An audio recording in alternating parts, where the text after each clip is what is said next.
నమస్తే, welcome to our channel. నేను సిరి. Brother Anil కొన్ని సంచలన వ్యాఖ్యలు అయితే చేశారు తన బావగారైన ఏపీ సీఎం జగన్మోహన్ రెడ్డి గారి మీద. సో ఏంటి తిన వ్యాఖ్యల మీద తిన వ్యాఖ్యలు గల కారణాలు ఏంటి, దాని అర్థం ఏంటి? సో ఈ కథకు సంబంధించి మనకు క్లుప్తంగా వివరించడానికి మనతో పాటు ఉన్నారు ప్రముఖ రాజకీయ విశ్లేషకులు కృష్ణకుమార్ గారు. నమస్కారం మేడం. నమస్తే మేడం, మన బ్రదర్ అనిల్ మనకు తెలుసు, వైఎస్ షర్మిల గారి భర్త, కొన్ని వ్యాఖ్యలు అయితే చేయడం జరిగింది. సో ఇవి జగన్మోహన్ రెడ్డి గారికి అంటే ఓటు సంఖ్య తగ్గించే పరంగా ఉంటాయంటారా, లేకపోతే తనకి సపోర్ట్ ఉంటుందా, దొరుకుద్దా, అసలు ఎలా ఉంటుంది, అసలు ఈ రాజకీయ పరిణామాలు ఎలా చూసుకోవాలి మనం? ఎంతైనా షర్మిల వ్యవహారం జగన్మోహన్ రెడ్డికి కొంచెం మింగుడు పడని సమస్య. ఇది ఆమె కొరుకుడు పడట్లే జగన్మోహన్ రెడ్డికి. మామూలుగా ఏంటంటే పాత రోజుల్లో తండ్రి చనిపోకముందు ఏ రోజు ఆవిడ అసలు ఎప్పుడు ఎక్కడా బయటకు వచ్చిన మనిషి కాదు. తండ్రి చనిపోయిన తర్వాత అన్న ఎప్పుడైతే రాజకీయాల్లోకి రావాలనుకుంటున్నాడో ఆ రాజకీయాల్లోకి రావాలనుకున్న సందర్భం నుంచి ఆమె కొంచెం యాక్టివ్ రోల్ ప్లే చేసిందేమో అని చెప్పొచ్చు పరోక్షంగా. అంటే ఆయన సీఎం అవ్వాలనుకుని జగన్మోహన్ రెడ్డి శవం ఉండగానే సంతకాలు పెట్టించుకున్న సంగతి తెలుసు. అసలు నిజంగా పాపం ఆవిడికి ఆ రోజే గనక రాజకీయాల్లో నేను కూడా ఉండాలి అనే దురుద్దేశం గనక ఆమెకి ఏమన్నా ఉండున్నట్లయితే గనక, దురుద్దేశం అని కూడా అనకూడదు, ఆమెకి ఏమన్నా ఆ ఉద్దేశం ఉండుంటే గనక అప్పుడే మొదలెట్టేది. నిజానికి ఆమెకి ఎప్పుడు ఆ ఉద్దేశం లేదు. ఏది ఉన్నా కానీ ఇది మన ఇల్లు, మన ఇంట్లో అన్నయ్య నేను, పైగా అన్నయ్య కూడా నాన్నగారిని అడ్డం పెట్టుకుని బాగానే సంపాదించుకుంటున్నారు, ఎంతో కొంత నాకు కూడా వాటా ఇవ్వకపోతాడా అనే ఒక నమ్మకంలోనే ఉంది షర్మిల. సరే, ఆ నమ్మకాన్ని ఒమ్ము చేయకుండా జగన్మోహన్ రెడ్డి కూడా బయ్యారంగల్లు పుట్టింటి కానుగ్గా ఆమెకి ఇచ్చిన సంగతి కూడా అందరికీ తెలిసిన విషయమే. అయితే కొన్నాళ్ళు పోయేసరికి ఏమైపోయింది అంటే ఆ బయ్యారంగనుల్లో ఆ మూలకాలు ఏవో సరిగా లేవు, అంటే ఖనిజ సంపద తీయడానికి సరిపడా లేదు. అలాగే కొన్ని చోట్ల బొగ్గు, అది ఆ బొగ్గు సింగరేణికి పనికిరాదు అనే ఒక కారణం చేత ఆ బొగ్గుని వినియోగించుకుంటానికి రాష్ట్ర ప్రభుత్వం ఇష్టపడలేదు. ఇష్టపడకపోయేసరికి అప్పుడు ఏం చేశారు, మీరు వాడలేదు కాబట్టి గనుల్ని, పన్నులు మొదలెట్టలేదు కాబట్టి ప్రభుత్వం వెనక్కి తీసేసుకుంటుంది ఆ లీజు క్యాన్సిల్ చేస్తున్నాము అని చేశారు. కానీ ఏవైతే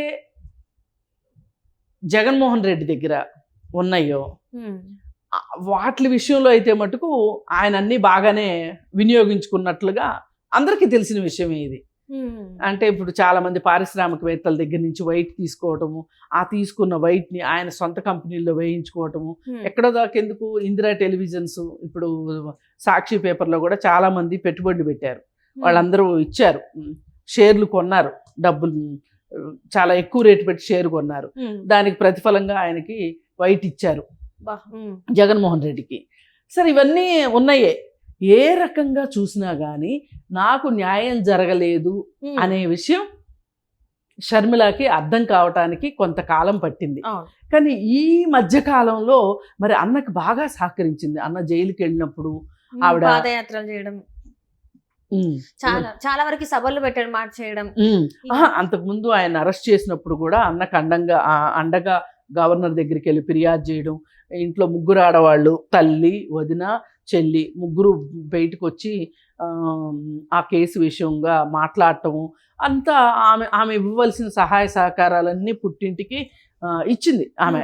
ఆ తర్వాత జగనన్న వదిలిన బాణాన్ని, రాజన్న బిడ్డని అని చెప్పి చాలా బరువైన డైలాగులతోటి ఆవిడ చాలా అంటే చాలా పవర్ఫుల్గా, శక్తివంతంగా పనిచేసింది. అంటే చాలా ఎక్కువ కాలం ఆమె కాలినడకన పాదయాత్ర చేసింది.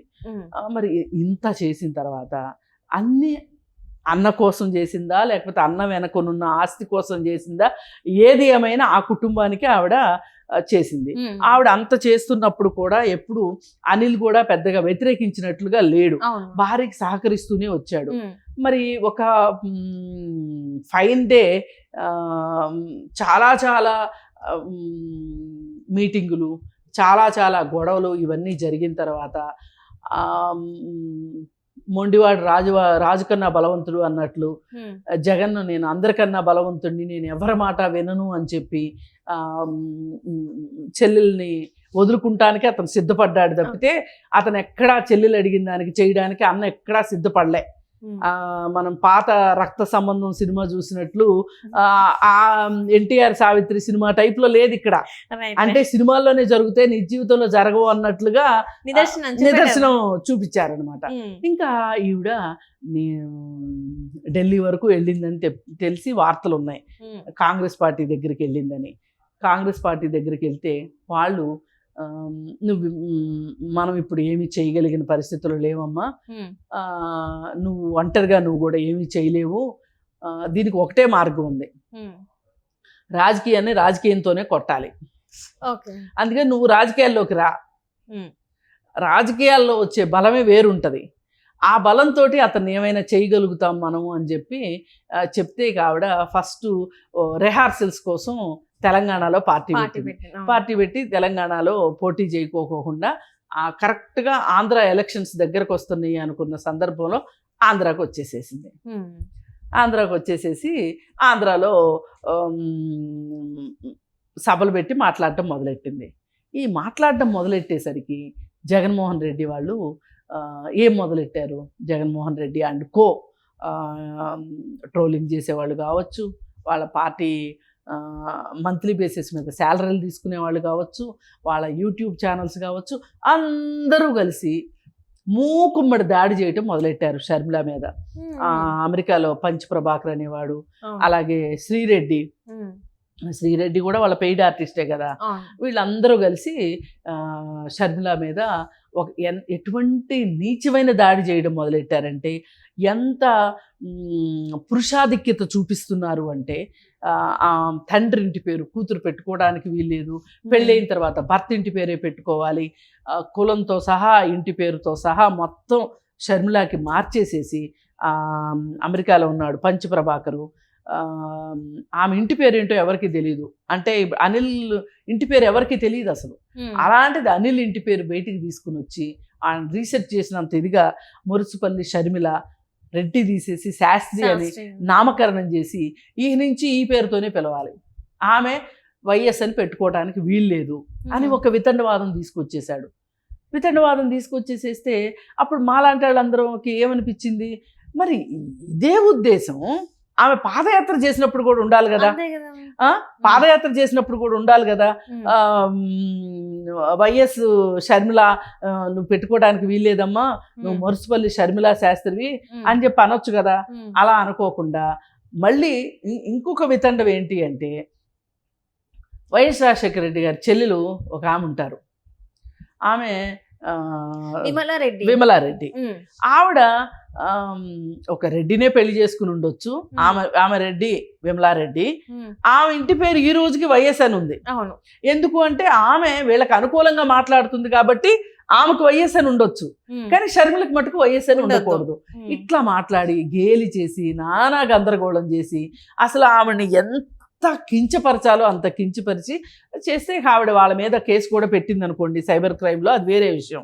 అయితే ఇవన్నీ చూస్తూ ఉంటే మొన్న ఆ పెళ్ళికి కూడా మేనల్లుడి పెళ్ళికి కూడా జగన్మోహన్ రెడ్డి కానీ భార్య కానీ ఎవరో రాకపోవటము, మరి తన భార్య ఏ విధంగా ఆ కుటుంబం కోసం కష్టపడింది ఇవన్నీ అనిల్కి తెలుసు. అనిల్కి తెలిసినప్పుడు అనిల్ ఏమంటున్నాడంటే, ఇప్పుడు ఇవన్నీ పైవాడు చూస్తాడు, దేవుడు అన్నీ చూస్తానే ఉన్నాడు, దేవుడికి తెలుసు ఏం చెయ్యాలో ఎలా చెయ్యాలో, మీ సంగతి చూసుకుంటాడు అని తనదైన శైలిలో అతను మాట్లాడటం జరిగింది. ఎందుకంటే అతను ఫాస్టర్ కాబట్టేసేసి ప్రవచన అవి సువార్త కూటముల్లో మాట్లాడతాడు కాబట్టి అదే భాషలో అదే ఉద్దేశంతో మాట్లాడటం జరిగింది. అంటే ఇప్పుడు అంత మాట ఇంత ఓపెన్గా ఎందుకు మాట్లాడాల్సి వచ్చింది? ఆమెని ఎంత వాడుకుని ఆవిడని కూరలో కరివేపాకు లాగా వదిలేసేసి ఆవిడ పెళ్ళిళ్ళ దగ్గర నుంచి అనిల్ పెళ్ళిళ్ళ దగ్గర నుంచి అంటే ఆవిడ జీవితం మొత్తం తీసుకొచ్చి రోడ్డును పెట్టారు. మీకు నచ్చితేనేమో ఎవరినైనా నెత్తి మీద పెట్టుకుంటారు, నచ్చకపోతే నేలకేసి కొడతారు అన్నట్లుగా ఆవిడ జీవితం మొత్తాన్ని అంటే రాజకీయాల్లోకి వచ్చిన తర్వాత ఏది దాగదనుకోండి, పర్సనల్ అనేది ఒకటి ఉండదు, వ్యక్తిగత జీవితం ఉండదు, కరెక్టే. కానీ పని కట్టుకుని మీరు మీకు ఇబ్బంది అవుతుంది కాబట్టి ఇప్పుడు ఇది ఎన్నికల్లో ప్రభావితం చూపిస్తుంది అనే ఒక ఉద్దేశం ఉండబట్టే ఇంత కోపం వస్తుంది మీకు. లేకపోతే మీకు ఎందుకు ఇంత కోపం వస్తుంది? మరి అంతకుముందు విజయలక్ష్మి గారిని ఎలా వాడుకున్నారు, ఇవాళ తల్లిని ఇంట్లో ఉంచుకోవట్లేదు కదా. పైగా షర్మిలారెడ్డిని ఎట్లా కొట్లా దారికి తెచ్చుకోవాలి అని షర్మిల ఢిల్లీ వెళ్ళిన సందర్భంలో జగన్మోహన్ రెడ్డి వచ్చి తల్లిని కలవటం జరిగింది. మరి అసలు అంత తల్లే కావాలి అనుకుంటే తాడేపల్లి ప్యాలెస్ చాలా పెద్దది కదా, ఆమెకు ఒక రూమ్ దొరకదా తల్లిని ఉంచుకోవాలి అనుకుంటే? ఇవన్నీ కూడా అనిల్ దృష్టిలో ఇవన్నీ దేవుడు చూస్తున్నాడు అని చెప్పకనే చెప్తున్నాడు అనమాట. అది చెప్పి మరి ఆయన బాధని, ఆయన ఆక్రోశాన్ని, ఆయన వేదన్ని, తనని తన భార్యని ఇట్లా రోడ్డు మీద వేయడం గురించి ఆ బాధనంతా ఆయన వెళ్ళబోసుకున్నారనే చెప్పొచ్చు. బహుశా ప్రజలు కూడా ఆయన బాధను అర్థం చేసుకుంటారు అని ఆయన అనుకుంటున్నాడు. ఇప్పుడు వాళ్ళ ఉద్దేశం ఏంటంటే మేము గెలవకపోయినా పర్వాలేదు, మా ప్రత్యర్థి గెలవకూడదు. ఇప్పుడు జగన్మోహన్ రెడ్డి గెలవకూడదు, వీళ్ళు గెలిచేంత సత్తాలో వీళ్ళు లేరు, వీళ్ళు కాంగ్రెస్ పార్టీలో చేరారు, మేం గెలవకపోయినా పర్వాలేదు, జగన్మోహన్ రెడ్డి గెలవకూడదు, వీళ్ళ ఉద్దేశం అది. అందుకని ఆ ఉద్దేశంలో అనిల్ వ్యాఖ్యల్ని మనం ఇలా అర్థం చేసుకోవచ్చు. ఏది ఏమైనా వాళ్ళు నష్టపోయాము, ఓడిపోయాము, బాధలో ఉన్నాము అనే ఒక దీనిలో నుంచే ఆ మాటలు మనం చూడొచ్చు.